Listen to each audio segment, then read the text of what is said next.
Hi everyone, Chris here, and it is 5 o'clock. I have a glass of rosé. I'm trying to will in some warmer temperatures, and I think a glass of rosé is just the way to do it. And I was also getting ready to read the Provincetown magazine and the P-Town magazine. Can't actually show you the cover of the other one, because even though it's a regular magazine, I don't want to get taken down. So, it made me think of something.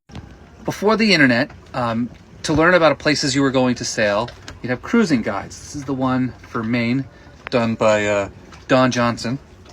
Highly recommend. And then I have the one that covers all of New England. This one's fantastic also, the Cruising Guide of the New England Coast. So I'm going to jump to the Provincetown entrance, and we'll read how they allude to the fact that this is a gay mecca. For context, this was first published in the 1939, and this copy's from the 90s. And they talk about all the sailing things that you would expect. But here's what they have to say about the gayness of the city. Provincetown is well worth a visit. With its historical associations and unique offshore atmosphere, vigorous commercial and sports fishing activity, and counterculture ashore. Just getting to Provincetown involves something of an offshore experience with a good chance of seeing whales, tuna, and offshore birds. And then they talk about the monuments and the breakwater, and we're going to jump ahead. Although summer weekends require a reservation, on most nights you can find one at a low cost. That ain't true anymore. They're like $1,000 a week for a mooring. Anyway, here we go.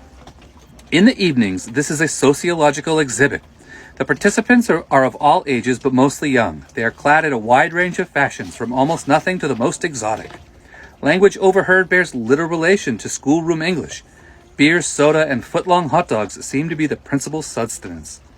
Rock rhythms reach far into the night from seaside dance clubs.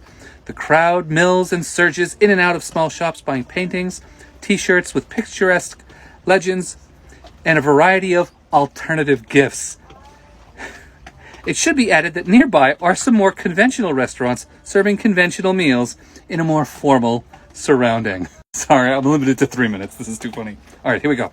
In the morning, however, the streets are occupied by the ordinary residents of the town. There's a supermarket, blah, blah, blah, blah, blah. But yeah, that's what they mentioned, to this is like a crazy gay mecca. And they're just like counterculture. Anyway. But yeah, these cruising guides were absolutely invaluable for sailing and knowing where you're going to go. And that's why even now, when you have things like Active Captain and things, I still have the old ones because they get into so much detail, even if they are afraid to talk about some of the issues in some of the places. Anyway, hope everyone's having a good time, and have a glass of wine and wish for warm weather here because weekend is coming.